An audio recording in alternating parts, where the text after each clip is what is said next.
Un important incendie s'est déclaré ce matin vers 9h20 sur la commune de Saint-Chamas dans le centre de récupération des déchets de la société Delta Recyclage. L'air reste irrespirable.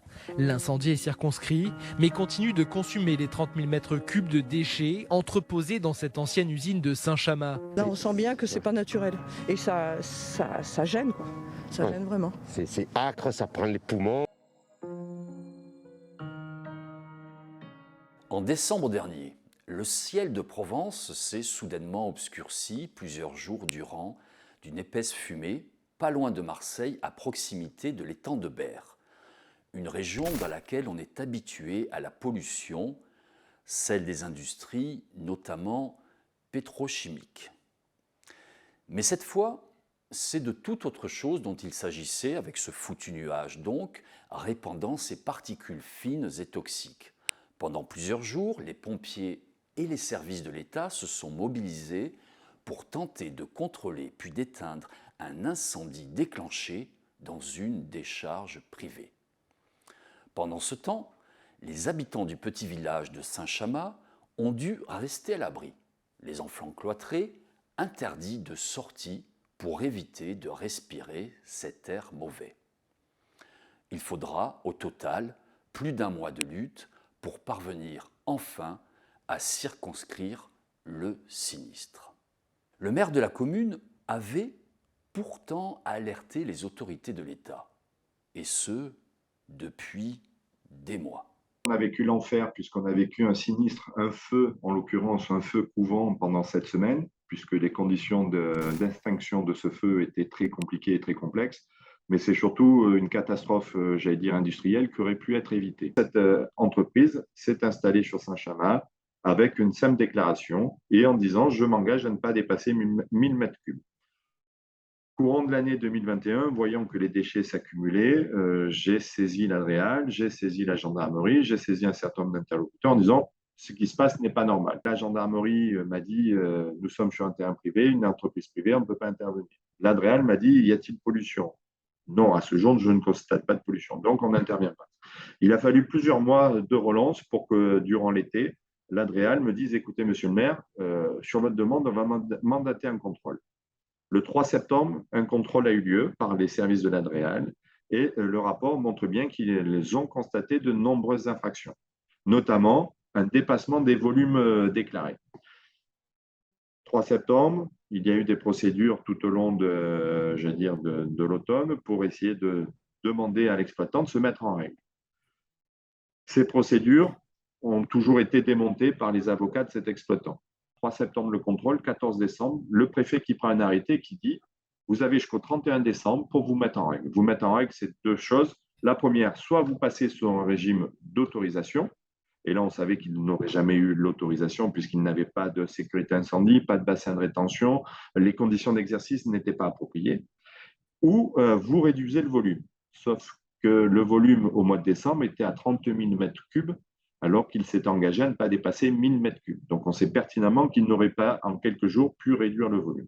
Donc l'arrêté du préfet du 14 décembre disait « vous avez l'obligation de vous mettre en règle au 31 décembre ». Le 26 décembre, un feu prend dans ce volume important de déchets. Il faut savoir que les déchets étaient sous un bâtiment avec une toiture en photovoltaïque. Donc autant vous dire que ce que l'on a vécu le jour de l'incendie était vraiment quelque chose de catastrophique. Mais pendant cette semaine, je vous disais, on a vécu l'enfer parce que des niveaux de pollution, notamment particules fines, très élevés, puisqu'on nous a comparé notamment à Pékin. Il a fallu que je prenne des arrêtés pour interdire la sortie en cours de récréation des enfants. Il a fallu que je prenne des arrêtés pour interdire l'utilisation des forages. Il a fallu que je prenne des arrêtés pour interdire les équipements sportifs, etc. Donc, il a fallu prendre des mesures de protection de nos populations. Cet événement pourrait n'être ou relevé que d'un simple et malheureux incident. La faute a pas de chance en quelque sorte. En réalité, il n'en est rien. Derrière cette histoire, c'est toute une organisation qui apparaît. L'enquête réalisée pour Blast par Xavier Monnier laisse apparaître de bien étranges pratiques en effet. Dans le secret de ces entrepreneurs des déchets, on en découvre de belles. Des décharges ouvertes par des individus sans expérience, qui obtiennent pourtant sans difficulté les autorisations et agréments officiels, des arrangements avec la réglementation, des tonnages non déclarés, des déchets non traités mais qui s'accumulent, l'usage de fausses identités pour obtenir de nouveaux terrains, et on le découvre, une sorte de cavalerie. Ce système pourrait se résumer ainsi. Quand c'est plein, c'est plein. Il s'agit donc d'aller remplir ailleurs, dans une course folle pour trouver de nouveaux terrains ou aller déposer ces déchets qui rapportent tant. Et évidemment, les autorisations et les tonnages accordés sont vite et à nouveau dépassés. Tant pis pour les sols et tant pis pour l'environnement. L'histoire se répète ainsi, à Marignane, à Loriol, à Château-Renard. De dépotoir en dépotoir, on voyage dans le Vaucluse, dans les Alpes d'Haute-Provence, dans la Drôme. Des déchets sont évacués jusqu'en Espagne. On découvre un réseau organisé, comme il en existe plusieurs, y compris en Italie, d'où est parti le principe de brûler les entrepôts une fois qu'ils étaient pleins, qui permet de récupérer des sommes d'argent faramineuses et de les étouffer. On met le doigt, on met la main sur tout un réseau qui est là pour récupérer l'argent qui traîne dans les déchets et récupérer l'argent qui n'est pas donné au recyclage. Nous sommes partis sur un dossier d'enfouissement dans une manade de taureaux et on en arrive à l'incendie de Saint-Chamas avec un trafic transeuropéen puisqu'il y a une connexion avec l'Espagne. On est rentré dans cette histoire il y a à peu près 2 ans quand il y a eu des adhérents de FNE 13 avec qui nous travaillons régulièrement qui nous ont signalé des enfouissements dans une manade, donc un élevage de taureaux à Saint-Martin-de-Croix, une manade connue, célèbre.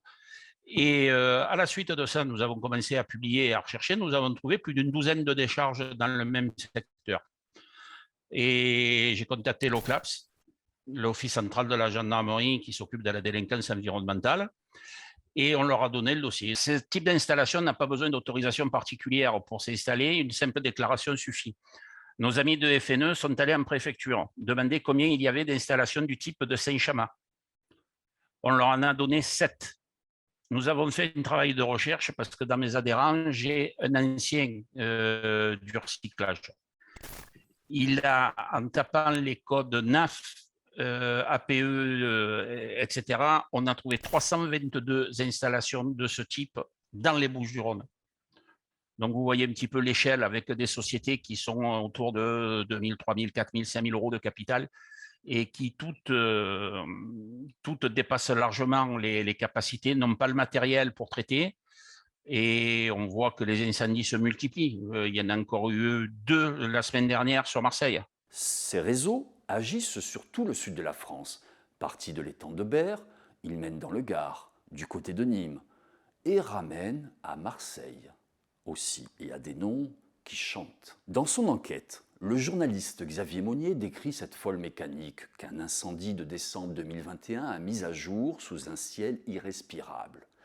Dans le premier volet, il raconte cette histoire, sur laquelle la justice s'est penchée d'ailleurs. Elle a ouvert une enquête sur ces affaires et ces pratiques délictueuses. Mais derrière cette histoire, il en est encore une autre, encore plus inquiétante celle-là. Dans Gomorra, la datation du célèbre livre de Roberto Saviano au cinéma qui montrait comment la mafia napolitaine, les familles de la Camorra avaient fait des déchets une juteuse industrie qui ruinait les campagnes, les sols, l'avenir y compris de leurs propres enfants, qui intoxiquaient jusqu'à la production de la mozzarella, cette de bufala, monument national italien. Dans le film Gomorra, donc, on voit une scène. Cette scène, à l'image, montre un homme, un trafiquant de déchets toxiques. Il passe un coup de fil. Il appelle d'Italie, donc, du sud de l'Italie, ce mezzogiorno que les gens du nord de Milan méprisent tellement. Cet homme appelle un correspondant à Marseille. I rifiuti della conceria li mettiamo nella cava? No, non dice Passari. E allora dove? Controllo sul catalogo europeo. Rifiuti contenenti composti alogenati da operazioni di confezionamento e finitura. Questi vanno bene. Tutta roba che la terra si prende, non mischiamo col compost, capito? Fertilizzante, Roberto. Fertilizzante. Le cave di San Felice? Sono piccoli. Cette scène, elle est comme prémonitoire. En réalité, chez nous aussi, dans le sud de la France notamment, la criminalité organisée a elle aussi fait des déchets une de ses vaches à lait. Dans l'affaire déclenchée dans la fumée d'un petit village, celui de Saint-Chamas sous le ciel de Provence, ce sont en réalité des profils inquiétants qu'on voit apparaître ainsi en arrière-plan, avec des noms qui résonnent, des noms qui pèsent lourd. Derrière les fumées, derrière les tonnes de déchets, derrière les incendies, derrière la course au terrain, derrière les sols pollués, derrière ces sociétés qui se multiplient, c'est en réalité l'ombre du milieu et du crime organisé. Je vous invite vraiment à lire ou relire le premier volet de l'enquête de Xavier Monnier que nous venons de publier il y a quelques jours, et d'enchaîner avec celui-ci, ce second volet dans lequel Xavier révèle ceux qui se cachent derrière ces trafics. Vous pouvez bien sûr retrouver toutes nos enquêtes sur le site de Blast, blast-info.fr. Souvenez-vous, Blast est un média indépendant. Vous pouvez aussi nous soutenir en faisant un don ou en vous abonnant également sur notre site. Vous le savez, nous avons besoin de votre aide pour continuer à enquêter. Merci à tous.